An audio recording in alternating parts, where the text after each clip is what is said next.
वहीं संसार के कार्यों के लिए आदमी निकाल लेता है। कुछ भी करना हो संसार के काम, उसके लिए अवसर मिल जाता है, पर सत्संग के लिए व्यक्ति नहीं निकाल पाता। कहीं अनाज बंट रहा हो तो आदमी सोचता है पहला दिन ही ले लें तो ज़्यादा अच्छा है, पता नहीं बाद में ख़त्म हो जाए। लेकिन सत्संग कहीं हो रहा हो 2 दिन का तो आदमी सोचता है पहला दिन तो है, दूसरा दिन चलें। जहाँ सत्संग की बात आती है हमारी वृत्ति हमें दूसरे दिन पर टाल देती है। ऐसा लगता है जैसे हमने रजिस्ट्री कर लिया है मौत से कि अभी हम आराम से चलेंगे, कोई दिक्कत नहीं है, कल देखेंगे। सत्संग के लिए हम अक्सर उत्सुक नहीं होते हैं, ज्ञान के लिए हम उत्सुक नहीं होते हैं, संसार के चीजों के लिए हम उत्सुक हैं, उतावले हैं। संसार की कोई भी चीज जिसमें हमें तत्क्षण लाभ नजर आता है हम उसके लिए उतावले हो उठते हैं। लेकिन अध्यात्म के लिए, सत्संग के लिए जो शाश्वत शांति का साधन है, जो परमानंद का साधन है, उसके लिए हम उतावले नहीं होते, उसके लिए हम उत्सुक नहीं होते। जितनी तन्मयता हम संसार के कार्यों में लगाते हैं, जितनी एकाग्रता से हम संसार का काम करते हैं, उतनी तन्मयता हम, उतनी एकाग्रता हम ध्यान, सत्संग, अध्यात्म में नहीं लगा पाते। और ये ऐसा मार्ग है जहाँ तन्मयता पूर्वक न लगने से कोई लाभ नहीं मिलता है, कोई विशेष इसका परिणाम जीवन में नहीं आता है। परिणाम चाहिए तो पूर्ण एकाग्रता से लगना होगा। इसलिए तो साहब ने श्रोताओं की भी स्थिति बताई है, तन थिर मन थिर सुरति निरति थिर होए। वे कहते हैं श्रोता होना भी साधारण बात नहीं है, बोलना तो साधारण है, कोई भी बोल सकता है, पर श्रोता होना, सुनना, ये असाधारण काम है। लेकिन उसकी योग्यताएं क्या है? तन थिर, पहली योग्यता तो है तन स्थिर होना चाहिए, शरीर स्थिर हो, मन भी स्थिर होना चाहिए, और उसके बाद जो सुरति है, ध्यान है, वो भी केंद्रित होना चाहिए। जब ये सब कुछ एक स्थिर अवस्था में हो जाता है तब सदगुरु कहते हैं फिर वो सच्चा श्रोता है। तो सत्संग मिलता है, शास्त्र उपलब्ध हैं, महापुरुषों के आदर्श उपलब्ध हैं, फिर भी आदमी की नजर बाजार में अखबार और सरसलील पर जाता है।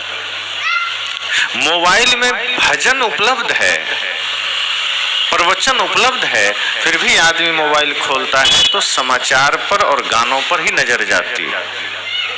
वो कोशिश कम करता है कि हम इन चीजों में जाएं। कभी कभार मौका मिला तो सत्संग के तरफ ध्यान गया।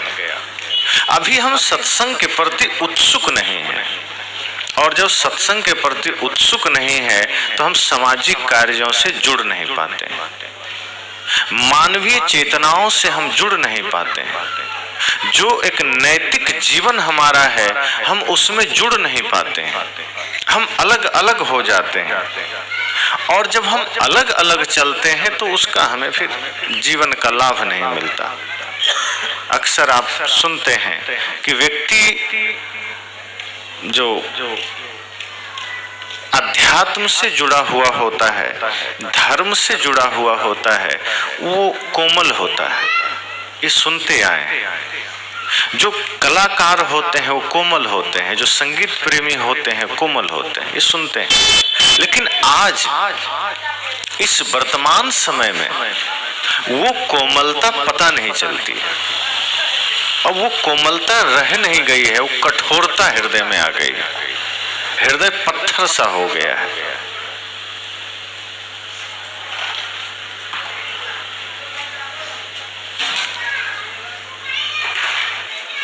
हृदय की कोमलता चली गई। सेवा, भक्ति, साधना, उपासना, अब इसकी बात नहीं होती। अब 4 आदमी जब मिलते भी हैं इन चीजों पर ध्यान नहीं देते, वो बाहर की बातें करते हैं, राजनीतिक बातें करेंगे, घर परिवार की बातें करेंगे। पहले लोग मिलते थे, बैठते थे, ज्ञान चर्चा करते थे, आपस में मिल करके सत्संग की बात करते थे, इस प्रकृति के साथ जुड़ करके जीने की बात करते थे। आज व्यक्ति का जीवन अप्राकृतिक होता जा रहा है। आज व्यक्ति प्रकृति में नहीं जीता है, अब तो व्यक्ति विकृति में जीता है। पशु आज भी प्रकृति में जी रहा है। आदमी को तो संस्कृति में जीना था, वो प्रकृति में ही नहीं जी रहा है, विकृति में जी रहा है। तो आज हम जगत को अलग ही तरीके से देख रहे हैं। आज हर चीज में लाभ के सिवा हमें कुछ नजर नहीं आता। तात्कालिक लाभ, लंबे समय के लिए हमें लाभ मिल सके ऐसी कोई योजना हम नहीं बना पाते। संसार की वस्तुओं में लंबा लाभ नहीं है, तत्क्षण तत्कालिक लाभ है। अगर लंबे समय तक लाभ लेना है तो अपनी सेवा देनी पड़ेगी। हम प्रकृति से सब कुछ ले लेते हैं, हम देते कुछ नहीं है। आदमी बल्कि शिकायत करता है कि हमें तो कुछ नहीं मिला, भगवान ने हमें कुछ नहीं दिया, भगवान ने हमें सब गरीब बना दिया, भिखारी बना दिया, हम बड़े अभागे हैं, हम बड़े दुर्भाग्यशाली हैं, भगवान ने कुछ नहीं दिया। और ये वही लोग हैं जो जीवन के प्रति बेहोश हैं, वो ये शब्द कहते हैं कि हमें कुछ नहीं मिला। अब सोचिए, श्वास हम ले रहे हैं, अगर इस श्वास लेने के भी कीमत चुकाने पड़ जाए तो सोचिए क्या होगा। जो लोग बीमार होकर अस्पताल जाते हैं, वेंटिलेटर पर रहते हैं, उनको ऑक्सीजन के लिए भी पैसे चुकाने पड़ते हैं। हम स्वस्थ हैं, घूम रहे हैं, कहीं कोई पैसा नहीं चुकाना पड़ रहा है। सड़क पर चलने का पैसा लगने लगे, पानी आज बाजार में बिक रहा है, लेकिन फिर भी जहाँ हम हैं हमें उपलब्ध हो जाता है। ये नदियाँ, ये झील, ये झरने, ये चांद, ये सितारे, ये सूर्य, ये हवा, ये प्रकाश, सब हमें फ्री में मिला है। फिर भी आदमी शिकायत कर रहा है कि हमें तो कुछ मिला ही नहीं है। आदमी सोचता है कि भोजन भी बना बना आ जाए, रास्ता भी चलना न पड़े, कोई गोद में उठा के पहुंचा दे, जूता भी न पहनना पड़े, कोई पहना दे, भोजन चबाना भी ना पड़े, कोई पचा भी दे। इतना निकम्मा इंसान हो गया। और ये सब हुआ है भगवान के कारण। किसी ने समझा दिया कि धरती पर भगवान है, अब वो भगवान के कर्म को नहीं देखता है, भगवान के आदर्श को नहीं देखता है। वो सोचता है बस पूजा करेंगे भगवान खुश हो जाएंगे। अब ये तो ऐसा ही है जैसे कोई पिता है और उसके दो पुत्र हैं। एक पुत्र पिता की आज्ञा मानता है और एक है बहुत लंपट, लेकिन वो रोज पिता के फोटो पर अगरबत्ती घुमाता है। अब पिता किससे खुश होंगे? लंपट से। अगरबत्ती तो घुमा रहा है, वो बेलपत्र भी चढ़ा रहा है, लेकिन पिता की आज्ञा का पालन नहीं कर रहा है, पिता की इज्जत का मान नहीं रख रहा है, पिता की मर्यादा का ख्याल नहीं रख रहा है, पिता के बताए रास्ते पर चल नहीं रहा है। अगरबत्ती और फूल जरूर भेंट कर रहा है। पिता निश्चय ही उससे खुश होंगे जो आज्ञाकारी है, लेकिन आदमी आज वही भगवान के साथ कर रहा है। वो सोचता है भगवान को हम अगरबत्ती घुमा देंगे तो खुश हो जाएंगे। वो जैसे खुद लालची है, भगवान को भी लालची समझता है कि घूस से खुश हो जाएंगे, हमारे पॉलिश लगाने से भगवान खुश हो जाएंगे। आप देखिए, जब चोर चोरी करने कहीं जाता है तो चोरी करने से पहले मंदिर जाता है, 1 किलो 2 किलो लड्डू चढ़ाता है, भगवान से कहता है प्रभु 1 किलो लड्डू चढ़ा रहे हैं, कृपा करना आज हमको बढ़िया माल मिल जाए किसी घर में। अब उसको ये लग रहा है कि हम भगवान को लड्डू चढ़ा दिए तो भगवान हम पर कृपा करेंगे। शर्म भी नहीं आती कि हम चोरी करने जा रहे हैं और भगवान हमको चोरी में सहायता करेंगे। अब जिस घर में चोरी करने जा रहा है उस घर का आदमी भी मंदिर जाता है, वो भी जाके लड्डू चढ़ा के आता है, प्रभु कृपा करना हमारे घर में कभी डाका ना पड़े। अब लड्डू वो भी चढ़ाया है, चोर भी चढ़ाया है, भगवान तो संकट में आ गए, क्या सुने किसकी? दोनों लड्डू चढ़ाया है। फिर चेक करते हैं लड्डू घी में किसका बना है। अब चोर ने अगर घी वाला लड्डू चढ़ा दिया तो भगवान उसकी कृपा दे देते हैं उसको, चलो तुम चोरी कर लो। तो आदमी चोर भी भगवान को अपने अनुसार समझ लेता है कि जैसे हम घूस से काम कर लेते हैं तो भगवान हम पर वैसी ही कृपा कर देंगे। हम चोरी भी करेंगे तो हमारे सहायक बन जाएंगे, हम हिंसा भी करेंगे तो भगवान सहायक बन जाएंगे, हम पाप भी करेंगे तो भगवान सहायक बन जाएंगे। भगवान हमारे पाप कर्मों के सहायक नहीं है, वो नाशक है, विनाशक है, पाप विनाशक। अगर हम इस भाव से चल रहे हैं, इस भाव से आगे बढ़ रहे हैं, तो इसका मतलब है कि हम बेहोश हैं, हम जिंदगी के प्रति सजग नहीं हैं, जागृत नहीं है। हम सिर्फ जगत को लाभ की दृष्टि से देखते हैं, भगवान को लाभ की दृष्टि से देखते हैं, मंदिर को लाभ की दृष्टि से देखते हैं। लोग मंदिर जाते हैं, प्रार्थना करते हैं, वो प्रार्थना प्राणों से थोड़े करते हैं, वो प्रार्थना सिर्फ शब्दों से होती है, ओम जय जगदीश हरे, माइंड में चलते रहता है, घर में धन लक्ष्मी बढ़े, इससे ज्यादा कुछ नहीं सोचता। वो भगवान के लिए जाता ही नहीं है, वो भगवान के प्रति भाव ही नहीं होता। साहब ने कहा है ना, दुख में सुमिरन सब करे, सुख में करे न कोई। जो सुख में सुमिरन करे तो दुख काहे को हो। जब आदमी के जीवन में दुख या विपत्ति आती है तो गुरु भगवान मंदिर की याद आती है। और जब तक सुख का जीवन है, समृद्धि का जीवन है, चारों ओर सब कुछ ठीक ठाक है, तो भगवान का स्मरण भी नहीं करता। और करता भी है तो खुद से नहीं करता, नौकर से करवाता है कि जाओ मंदिर में पूजा कर लेना हमारी तरफ से। इतना घमंड में आदमी चलता है, अपने से नहीं करता। संसार का सारा काम खुद करता है, पर पूजा पाठ की भी बात आती है तो नौकर से करवाता है। तो जीवन के प्रति हम इतने बेहोश हैं, इतनी मूर्छा में हैं कि हम हर चीज को हम लाभ की दृष्टि से करते हैं, जागृत होकर नहीं करते हैं। न ध्यान हम उस भाव से करते हैं, न पूजा करते हैं, न मंदिर उस भाव से जाते हैं। और इन कारणों से जीवन में कभी कोई जागृति नहीं आती, हम जागते नहीं हैं। माता रानी का जागरण खूब चलता है, लेकिन हमारा जीवन जाग नहीं पाता, हम खुद ही नहीं जाग पाते, हम सोए होते हैं और जागरण बाहर करते हैं। बाहर का जागरण किसी काम का नहीं है, वो तो और दूसरों की नींद खराब करने वाला है। और अपना जो मोह नींद में सोए हैं, जब ये ज्ञान से हम जागृत हो जाएं, असली जागरण है।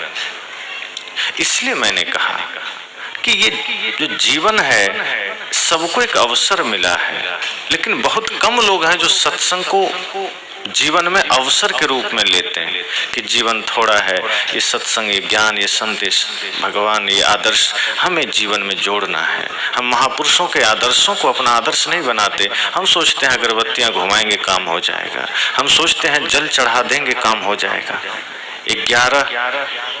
1 महीना बोले बम, 11 महीना तोले कम, ये वाला भाव आदमी का रहता है कि सावन के 1 महीना हम बोलबम अगर चले गए भगवान शिव की नगरी, 11 महीना कितना भी पाप करेंगे सब ठीक ठाक है, कोई बात नहीं। पहले कहावत सुनते थे ना, राम नाम लड्डू गोपाल नाम घी, हरि नाम मिश्री घोल घोल पी। अब आदमी ने इसको भी बदल दिया, राम नाम लड्डू गोपाल नाम टी, हरि माने मुर्गी का अंडा फोड़ फोड़ पी। अब ये वाला फार्मूला आदमी शुरू किया है कि अब चाय तो चलेगी ही और अंडा भी चलेगा।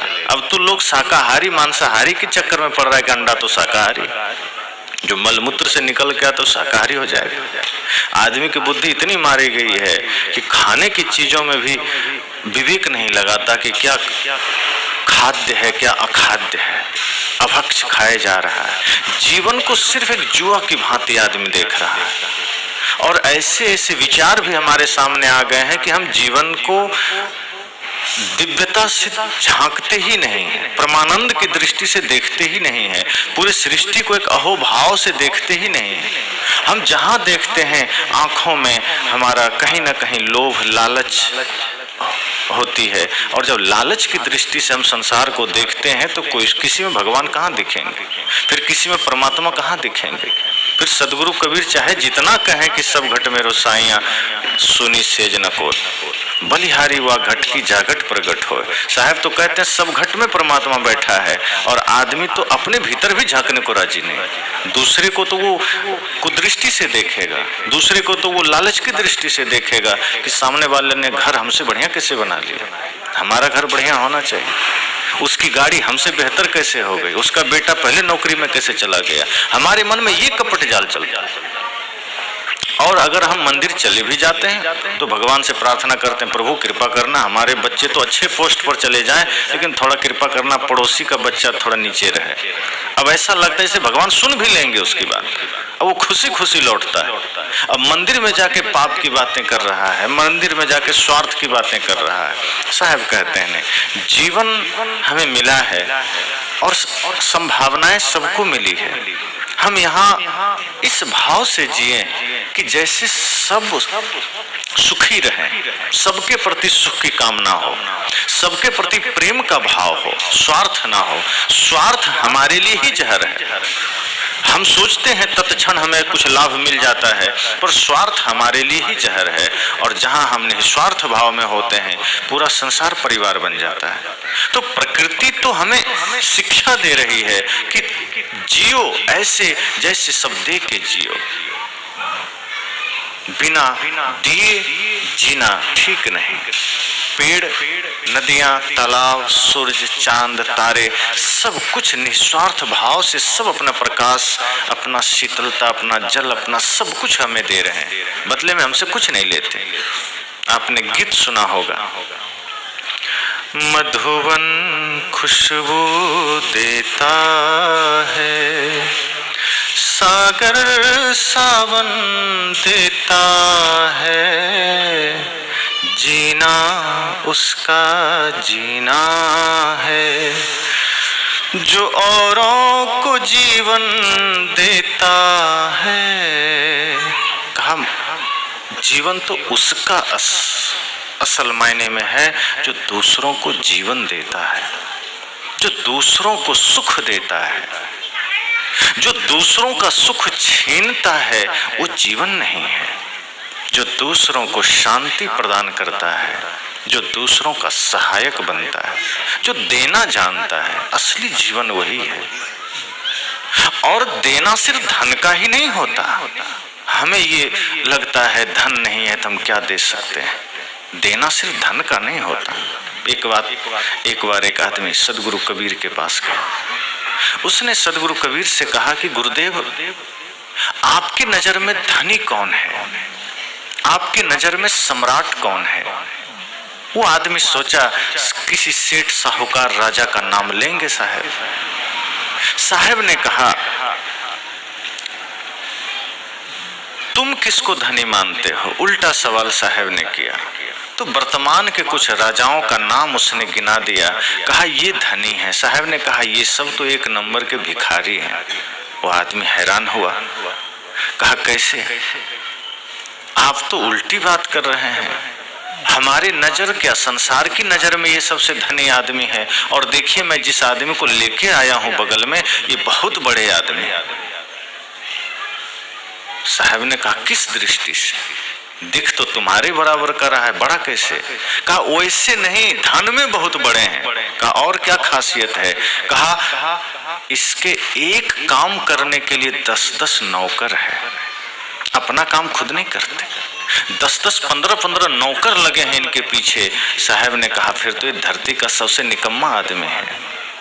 बड़ा तो वो है जो 10-10 आदमी का काम अकेला करे, ये तो अकेला का काम 10 से करा रहा है, फिर ये बड़ा कैसे हुआ। और तुम जिसे सेठ कहते हो, साहूकार कहते हो, तुम जिसे सम्राट कहते हो, मेरे नजर में वो भिखारी से ज्यादा कुछ नहीं। सबके होश उड़ गए। कहा साहब आप कैसी बात कर रहे हैं। साहब ने कहा ये बताओ, तुम जिन्हें सम्राट कह रहे हो, तुम जिन्हें सेठ कह रहे हो, क्या उसकी मांग बंद हो गई, क्या उसने कुछ मांगना छोड़ दिया। कहा नहीं, वो मांगता है। कहा देखा है उसे कभी मंदिर जाते। कहा देखना, बड़े बड़े जो सेठ हैं उसको मंदिरों में देखना, प्रार्थनाएं सुनना उसकी प्रार्थनाओं में कोई प्राण नहीं होता है, उसके प्रार्थनाओं में कोई भाव नहीं होता है, उसके प्रार्थनाओं में सिर्फ मांग होती है। 10 फैक्ट्री है, भगवान ऐसी कृपा करना 5 और लग जाए। इतना सोना चांदी मेरे पास है, कृपा करना और डबल हो जाए। कृपा करना और फ्लैट खरीद सकें, इसके सिवा वो सेठ, वो साहूकार, वो सम्राट भगवान से कुछ नहीं मांगता। और इतना ध्यान रखना, जिसने अभी मांगना जारी रखा है वो भिक्षुक ही होता है, वो सम्राट नहीं हो सकता। लोगों के होश उड़ गए, कहा मांगने वाला सच में भिक्षुक ही तो होगा। और साहब ने कहा और ध्यान दो, जिसे तुम सम्राट कहते हो उससे बड़ा भिखारी इस धरती पर कोई नहीं है, और जिसे दुनिया भिखारी कहती है वो तो साधारण है। वो तो मंदिर के बाहर बैठकर बेचारा मांग रहा है कि थोड़ा पेट के लिए दे दो, थोड़ा सा दे दो। तुम उसे एक मुट्ठी भी नहीं देते, ठीक से 2-4 रुपए भी नहीं देते, वो तो थोड़ा सा मांग रहा है, लेकिन फिर भी उसे दुनिया ने भिखारी कहा। और जो अंदर जाके करोड़ों मांग रहा है तुमसे सेठ कहते हो। जो बाहर भिक्षुक बैठा है, जो बाहर तुमसे मांग रहा है, उसे पेट भरने के लिए मांग रहा है, और जिसे तुम सेठ कहते हो वो अंदर जाके पेटी भरने के लिए मांग रहा है। तो दोनों में बड़ा भिखारी कौन हुआ? लोगों ने कहा बात तो सही है, ये जितने सेठ साहूकार हैं तो भिखारी हैं। तो साहब ने कहा फिर बताओ, तुमने उसे धनी कैसे कहा? वो धनी नहीं है, वो बड़े गरीब लोग हैं। तो लोगों ने कहा फिर आपके नजर में सम्राट कौन है, आप ही बताइए।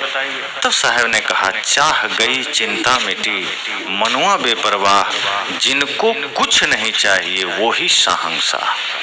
साहब ने कहा जिसकी चाह मिट गई, जो निश्चिंत हो गया, चिंता जिसकी मिट गई और जिसको कुछ भी नहीं चाहिए, मेरी नजर में वही सम्राट है। जिसने बल्कि देना जान लिया है, जो देना सीख गया है, जिसका नाम देने वालों की लिस्ट में आ गया है, वाकई वही सम्राट है।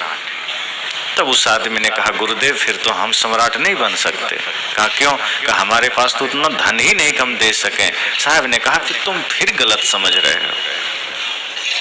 धन का देना ही कोई सम्राट होने का कारण थोड़े है। धन को देकर ही कोई सम्राट थोड़े बनता है। अगर तुम ये सोचते हो कि धन का दान करके ही हम सम्राट बनेंगे, फिर तो तुम्हारी दृष्टि बाहर की हो गई, अंदर कहाँ प्रवेश किए तुम। कहा फिर? कहा धन नहीं दे सकते, नहीं है कोई बात नहीं, तुम लोगों को प्रेम तो दे सकते हो, तुम लोगों को ईमानदारी तो दे सकते हो, मीठे वचन तो दे सकते हो। साहब ने कहा धन तो कोई भी दे देता है, धन देना सरल है पर मीठे वचन देना कठिन है, प्रेम देना कठिन है। एक संत एक दरवाजे से गुजर रहे थे, घर में आवाज दिया कुछ भिक्षा दे दो। घर में कोई नहीं था, एक छोटी सी बच्ची थी 10 वर्ष की, वो बाहर निकली। उसने कहा गुरुदेव हमारे घर में तो कुछ भी नहीं है, हम क्या दे सकते हैं? संत ने कहा मना मत करो, हम तुम्हारे द्वार पर आए हैं, खाली हाथ मत जाने दो, कुछ तो दे दो। उस बच्ची ने कहा हम सच कह रहे हैं, माँ बाप कहीं बाहर गए हैं, माता पिता कहीं बाहर गए हैं, हम अकेले हैं, कुछ भी नहीं है मेरे पास। संत ने कहा तुम्हारे दरवाजे पर एक मिट्टी का टुकड़ा पड़ा है, वही उठा के मेरी झोली में डाल दो। तो संत के साथ जो उनका शिष्य था उसे लगा गुरुजी पागल तो नहीं हो, अन्य जगह अन्न मांगते थे, यहाँ मिट्टी का टुकड़ा मांग रहे हैं। अपनी कुटिया तो मिट्टी के ही बीच बसा हुआ है, कहाँ मिट्टी नहीं है, बहुत मिट्टी है, क्यों मांग रहे हैं? वो आश्चर्य में देख रहा है। और वो बच्ची मिट्टी का टुकड़ा उठाया, गुरुजी के पात्र में डाल दिया, चलने लगे। शिष्य ने कहा गुरुजी आप ठीक तो हैं? कहाँ क्यों, क्या हुआ? कहने मतलब स्वास्थ्य आपका कोई दिक्कत तो नहीं है, सिर में दर्द तो नहीं है, कहीं चोट उठ तो नहीं लगी? कहा नहीं सब ठीक है। कहा फिर आप ये पागलपन क्यों कर रहे थे, मिट्टी क्यों मांग ली? वो लड़की कह रही है कुछ नहीं है, फिर आप मिट्टी मांग रहे हैं। संत ने कहा बात छोटी सी है पर समझने की है। आज उसके पास कुछ नहीं है, उसने मना कर दिया, और अगर मना करने की आदत बनी रही तो कल हो जाएगा, फिर भी मना करेगी, वो नहीं दे सकती। इसलिए मैंने सिर्फ देने का आदत डाला है कि खाली मत लौटाओ, कुछ दे दो, ताकि उसके संस्कार में देना बना रहे, ताकि कल हो भी जाए तो वो मना ना करे। इसलिए साहब ने कहा सिर्फ धन का ही देना नहीं होता, प्रेम भी तो दे सकते हैं। किसी की हाथों से सेवा भी तो कर सकते हैं, शरीर से समाज की सेवा भी तो कर सकते हैं। साहब ने कहा जिसने देना जान लिया है वही सम्राट है। जो देने वालों में है, चाहे वो प्रेम का ही दान क्यों नहीं करता। और सच तो यह है कि जिसके पास बाहरी संपत्ति है वो एक दिन गरीब हो जाएगा। जिस दिन शरीर से प्राण निकलेगा वो धन यही छूट जाएगा, वो तो गरीब ही हो जाएगा। लेकिन जिसने भक्ति, प्रेम, सत्य, अहिंसा की दौलत कमाई है वो कभी गरीब नहीं होगा, वो तो सदा अमीर रहेगा। बाहर की दौलत तो कभी भी साथ छोड़ सकती है, क्योंकि उसका संबंध शरीर से है और शरीर ही अस्थायी है। बाहर की सारी दौलत हमारे शरीर से संबंधित है और शरीर ही नश्वर है, तो वो दौलत हमारे साथ कब तक दे सकती है। लेकिन जिसने जीवन में प्रेम का धन कमाया है, सत्य का धन कमाया है, भक्ति का धन कमाया है, वो कभी गरीब नहीं हो सकता। एक आदमी रुपए का बंडल लेके गुरुजी के पास गया, कहा गुरुजी ये रख लीजिए, मैं बड़ा गरीब आदमी हूँ, ये रख लीजिए। गुरुजी ने कहा ले जाओ, इसकी जरूरत नहीं है। उसने कहा नहीं नहीं, मेरे पास कुछ नहीं है इसके सिवा, मैं बहुत गरीब आदमी हूँ, आप रख लीजिए। उनके शिष्य ने सोचा ये आदमी रुपए का बंडल दे रहा है, करोड़ों रुपया होगा, कहता मैं बड़ा गरीब आदमी, ये कैसी बात है। और गुरुजी भी कह रहे हैं ठीक है ले जाओ और रख लेना चाहिए। शिष्य तो पूर्ण होते नहीं है, कहीं कहीं लालच तो आ ही जाती। तो वो आदमी वहीं रुपया छोड़ के चला गया। गुरुजी से पूछा, गुरुजी कह रहा है गरीब आदमी है, जो एक झोला रुपया यहाँ दान कर सकता है वो गरीब कैसे हो सकता है। साहब ने कहा उसका भाव गहरा है, धन में वो सुख ढूंढा मिला नहीं, धन उसके पास अपार है, वो धन के बीच ही सोता है, खाता है, पीता है, लेकिन सुकून मिला नहीं। भोजन उसके पास पर्याप्त है लेकिन भूख कभी पाया नहीं। गद्दे रजाई भरे पड़े हैं पर वो गहरी नींद कभी पाया नहीं, शांति कभी पाया नहीं। उसने जान लिया है कि जो सुख, जो शांति हमें चाहिए वो इनमें नहीं है, इसलिए हम गरीब हैं। अमीरी तो तब आएगी जब हम सुकून के साथ जी सकेंगे, जब शांति से जी सकेंगे। जिसके जीवन में शांति का धन है, प्रेम का धन है, सच्चे अर्थ में अमीरी तो वही है। और वो सेठ जान चुका है कि हम गरीब हैं, ये धन से हम अमीर नहीं हो सकते। ये तो तात्कालिक पहचान है, धन क्षणिक पहचान है कि कोई सेठ है, साहूकार है। लंबे समय तक अगर हमें पहचान बनानी है तो वो धन प्रेम ही है, सत्य ही है, जिससे हम लंबे समय तक बल्कि शाश्वत धनिक हो सकते हैं, दौलतमंद हो सकते हैं। तो सदगुरु कबीर ने कहा कि सिर्फ धन का देना ही देना नहीं होता, आपके पास अगर मीठे वचन है वो दीजिए, आप वही नहीं दे पाते, ईमानदारी नहीं दे पाते। धन तो कोई भी दे देता है, शरीर से भी हम सेवा कहीं कर जाते हैं लेकिन मन से हम लोगों को गाली देते हैं। कोई भिखारी आ गया कुछ मांगने तो देते हैं 5-10 रुपया, लेकिन मन से हम गाली देते हैं। और को छोड़ के मेरे पास आ गया, मन से हम गाली देते हैं, कहीं और जाना था लेकिन दे दिए, चलो पिंड छूटे। कोई चंदा लेने आ गया, आदमी सोचता है बिना लिए जाएगा नहीं, तो मन से तो गाली देता है लेकिन जेब से चलो 100 रुपया दे दे। तो मन से अगर आप भाव नहीं दे पाए तो आपका वो दान व्यर्थ हो गया। आप थोड़ा ही दीजिए, इतने अहोभाव से दीजिए और ये सोच के दीजिए कि मेरा मुझ में कुछ नहीं, जो कुछ है सो तोर, तेरा तुझको सौंपता क्या लागत है मोर। मैं देने वाला कौन हूं, मैं तो निमित्त मात्र हूं, माध्यम मात्र हूं, जिसका है ये उसी को जा रहा है। मैं अपना क्या दे रहा हूं, क्या है मेरा, मेरा मुझ में कुछ नहीं, जो कुछ है सो तोर। साहब कहते हैं मेरा तो कुछ है ही नहीं, इस शरीर भी मेरा नहीं, जो मैंने जिसको दिया वो उसी का है। और जब इस भाव से देते हैं तो वो कई गुना लौट आता है। और जब हम स्वार्थ के भाव से देते हैं तो जो देते हैं वो तो चला ही जाता है, जो पास रहता है वो भी क्षीण होने लगता है। इसलिए साहब कहते हैं जीवन में जागृत होकर जिए, प्रकृति को इस भाव से देखें कि वो चारों ओर हमें क्या दे रही है और हम क्या कर रहे हैं। हम लेने को आतुर हैं, प्रकृति हमें देने को तैयार है। तो प्रकृति से भी ले रहे हैं, समाज से भी हम ले रहे हैं, राष्ट्र से भी ले रहे हैं। हमारे जीवन में न जाने कितने लोगों का सहयोग है जीने खाने पीने में। ये कपड़ा जो पहने हैं तो क्या हमने बुना है? जहां ये बना होगा कितने मजदूर काम किए होंगे, कितनी मशीनें बनी होंगी, वो मशीन कहाँ बना होगा, फिर वो कहां से ट्रांसपोर्ट होके आया होगा। एक एक चीज को आप सोचिए तो पूरे राष्ट्र नहीं पूरे विश्व का सहयोग हमारे जीवन में है, खाने पीने जीने में, और हम स्वार्थी बन के जिए चले जा रहे हैं। अगर हम इस भाव के साथ जी रहे हैं कि बस अपने ही हमें चाहिए, अपने लिए अपना ही पेट भरना चाहिए, तो ये हमारी संस्कृति नहीं रही है। यहाँ तो देने की संस्कृति है।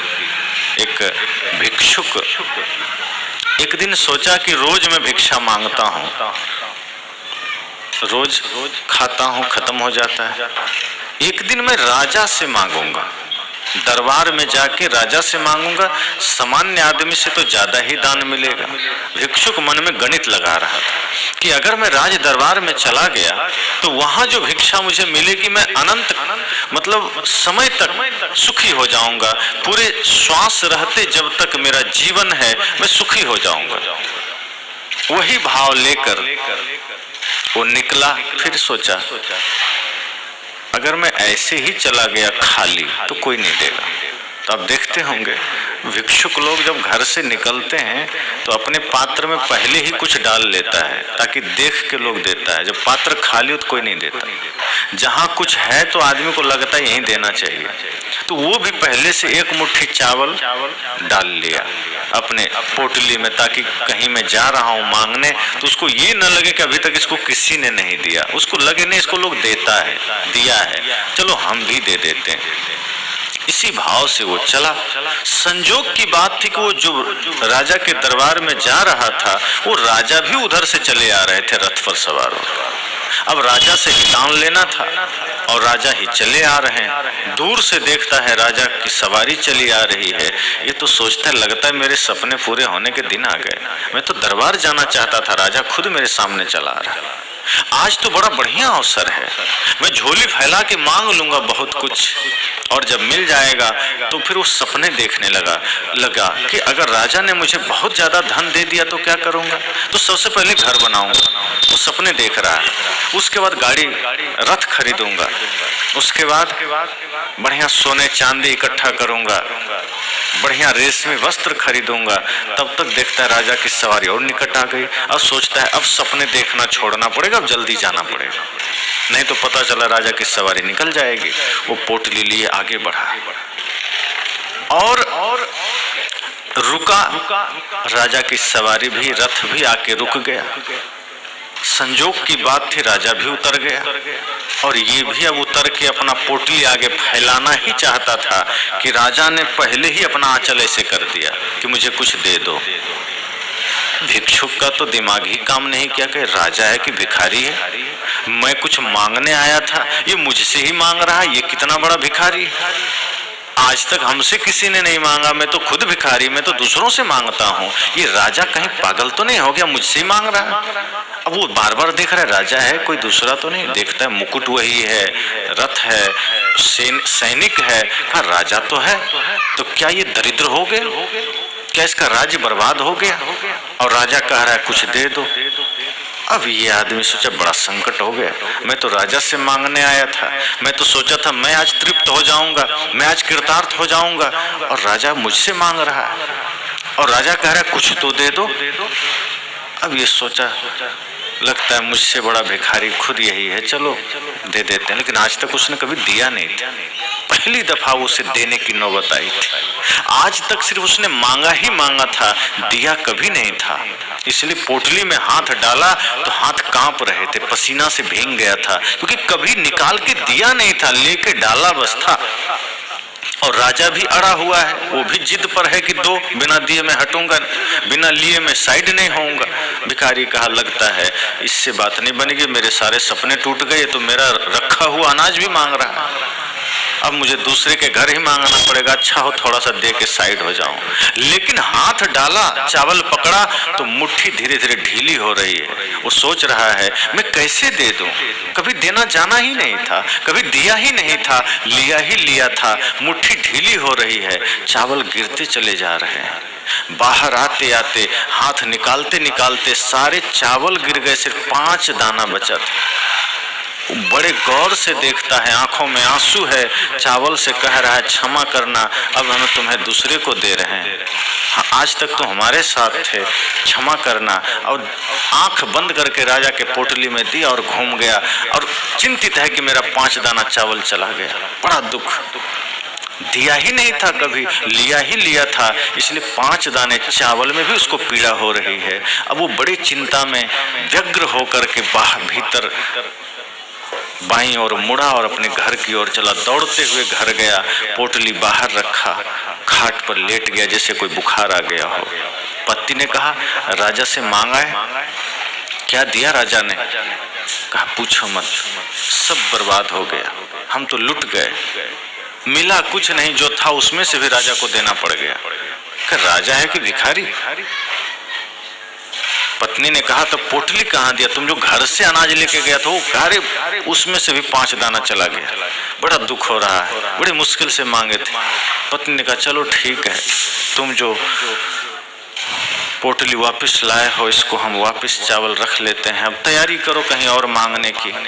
पर संजोग है पोटली खोला तो उसमें चावल के दाने, 5 बड़े बड़े दाने सोने के उसमें पड़े थे, 5 बड़े बड़े सोने के दाने।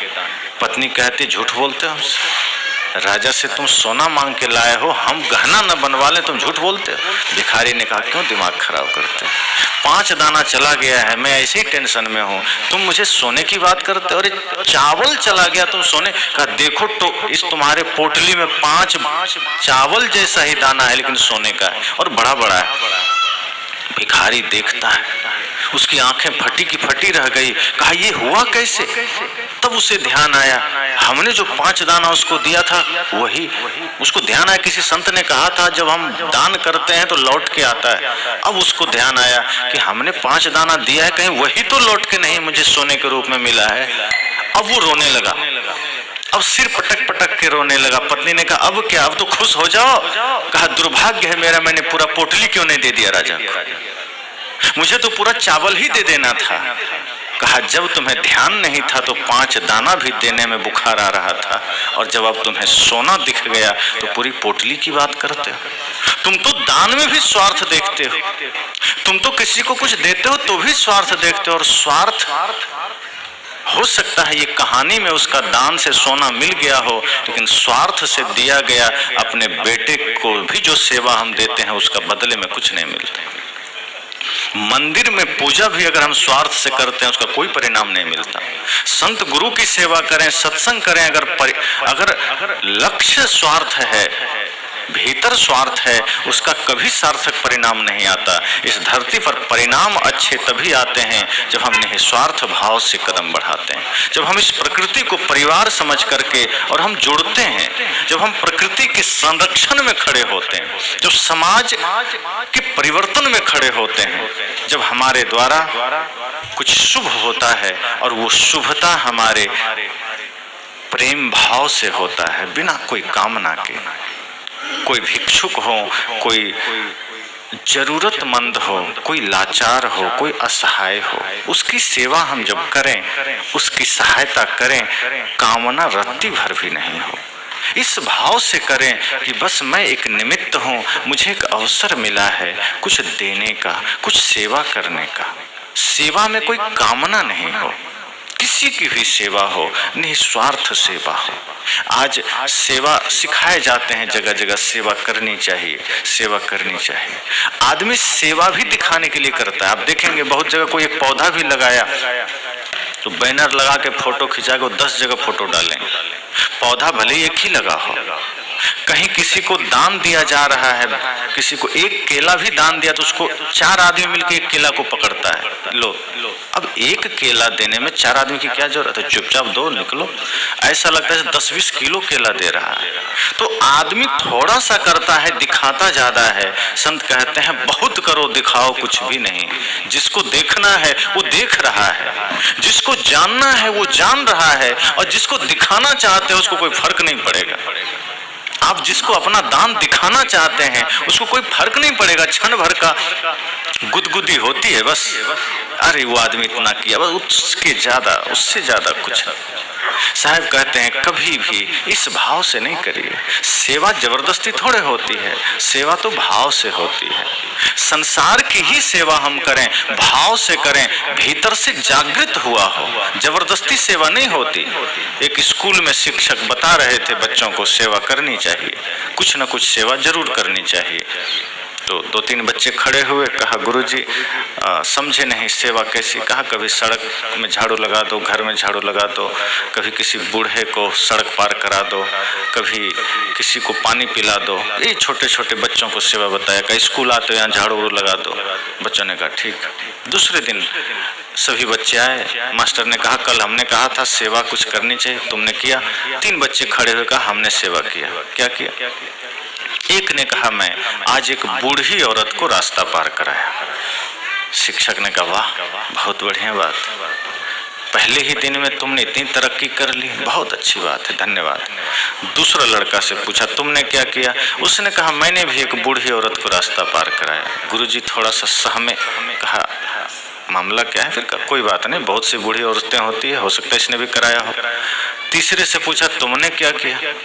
कहा हमने भी एक बूढ़ी औरत को रास्ता पार कराया। अब गुरुजी रुक गए, कहा रुको रुको, 3 बूढ़ी स्त्रियां तुम तीनों को मिल गई? तीनों ने मिलकर कहा 3 कहाँ, एक ही को हम तीनों ने मिलकर पार कराया। वो तो जाना भी नहीं चाहती थी, हम तो जबरदस्ती उस पार किए। हमें तो रास्ता पार कराना था, वो तो इसी पार रहना चाहते थे, हम तो उठा के उस पार ले गए। आपने कहा था रास्ता पार कराना है, वो तो जाना ही नहीं चाहते, तो बहुत गाली दे रहे थे कि मुझे उस पार नहीं जाना, पर आपने कहा था उस पार रास्ता करना है, रास्ता के उस पार पहुंचाना है, हम तीनों ने उठा के उस पार कर दिया। गुरुजी ने कहा ऐसी सेवा नहीं चाहिए, सेवा प्राणों से उपजनी चाहिए। गुरुजी ने कह दिया अब जबरदस्ती की सेवा में लगे। अब गुरुजी ने कहा कोई डूब रहा हो तो निकालना चाहिए। अब इसका मतलब थोड़े कि कोई डूबा नहीं तो किसी को डुबा के निकालो। अब आदमी ऐसा ही करता है। अब नहीं डूब रहा है तो अच्छी बात है, डूबे तब निकालना है। ये नहीं कि गुरुजी ने कह दिया डूबते को निकालना है, तो एक आदमी ने सच में को धक्का दे दिया, बाद में निकाला। कहा क्या हुआ? गुरुजी ने कहा था सेवा करो, डूबते को निकालो। अब कोई डूबा तो है नहीं, किसको निकालूं, तुम्हें डुबा दिया। संत कहते ये सेवा नहीं है। फिर ये सेवा की कैटेगरी में नहीं आता, फिर ये भी एक बिजनेस कैटेगरी में आ जाता है कि गुरुजी ने कहा बस इतना टारगेट पूरा करना है, टारगेट पूरा हो गया हमें लाभ मिलेगा, हमें स्वर्ग का लालच दे दिया गया। तो प्रकृति में इस संसार में जब हम जीते हैं तो हर चीज स्वाभाविक होना चाहिए, अहोभाव से होना चाहिए, परम भाव से हो, जहाँ न स्वार्थ हो, न कामना हो, न किसी के प्रति कोई लालच हो, न कोई भीतर आसक्ति हो। निर्मलता के साथ एक कदम भी हमारा बढ़े तो उसमें प्रेम हो, सत्य हो, करुणा हो, सेवा का भाव। जब हम इस भाव से चलते हैं तो पूरी प्रकृति हमारे सहयोग में खड़ी हो जाती है, फिर पूरा जगत हमारा मित्र हो जाता है, फिर संसार के प्राणी मात्र हमारे सहायक बन जाते हैं, फिर व्यक्ति कभी धोखा नहीं खाता। फिर दुनिया धोखा देना भी चाहेगी तो वो उससे कोई धोखा दे नहीं सकता। प्रकृति सहायक बन जाती है, प्रकृति खुद उसके लिए खड़ी हो जाती है। तो जब हम इस तरह से प्रकृति से जुड़ते हैं तो ये जीवन हमारे लिए अवसर बन जाता है। फिर हम इस अवसर का लाभ लेते हैं परमानंद के रूप में। लेकिन जब कामना के साथ जीते हैं और हर चीज में हम सिर्फ लोभ के साथ जीते हैं, तब जीवन बिगड़ता है, बिखरता है, और फिर हम रोते हैं जीवन भर। फिर वो सेवा भी हमारे काम में नहीं आती, फिर सत्संग भी काम में नहीं आता, फिर ध्यान भी काम में नहीं आता। तो सेवा, सत्संग, ध्यान अगर काम में हम चाहते हैं कि इसका लाभ मुझे मिले, इसका परिणाम हमें मिले, तो सबसे पहले तो इसके प्रति स्वार्थ छोड़ दें किसी भी दिशा में, और जीवन की महत्ता को समझें कि ये जीवन एक अवसर के रूप में मिला है और इस अवसर को जाने नहीं देना है। जो भी करना है करना है। आज इस क्षण इस वक्त हमें जो समय जो मोहलत मिला है उस मोहलत का लाभ लेना है, संकल्प होके जाना है, निश्चय करना है, प्रतिज्ञा करना है कि संकल्प हो हमारा, इंसान हम बनेंगे। इंसान बन गए तो भगवान भी बनेंगे। कुछ न कुछ जीवन में जब हम संकल्प लेते हैं तो हमारा मार्ग सरल होता है, फिर हमें सहायक होता है। जैसे गुरु जी कंठी देते हैं तो कंठी क्या है? सत्य अहिंसा का प्रतीक है। अब कंठी पहन करके भी कोई चाह लेगा तो शराब पी सकता है, कंठी थोड़े रोकेगी कि तुम क्यों पी रहा है। लेकिन ये कंठी संकेत है।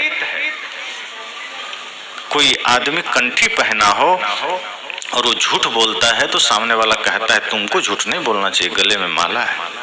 मतलब माला इतना महत्वपूर्ण है, इतना भारी है कि वो व्यक्ति के जुबान पर ताला लगा देता है, गलत नहीं कर सकते। ऐसा नहीं कि कंठी हाथ पकड़ लेगा जाके, लेकिन कंठी एक भावनात्मक रूप से हमें रोकती है कि नहीं, तुम मुझे धारण किए हो और मैं कौन हूँ? मैं सत्य अहिंसा का प्रतीक हूँ, मैं गुरु के हाथों से दिया हुआ हूँ, मेरा महत्व समझो, मुझे गले में धारण करके गलत मत करो। कंठी संकेत करती है, हाथ नहीं पकड़ती, आपके भीतर के कामनाओं को रोकती है, आपके भीतर के विचारों को रोकती है कि रुको, ठहरो, गलत कर रहे हो। तो ये हमें सावधान करती है, संकेत है।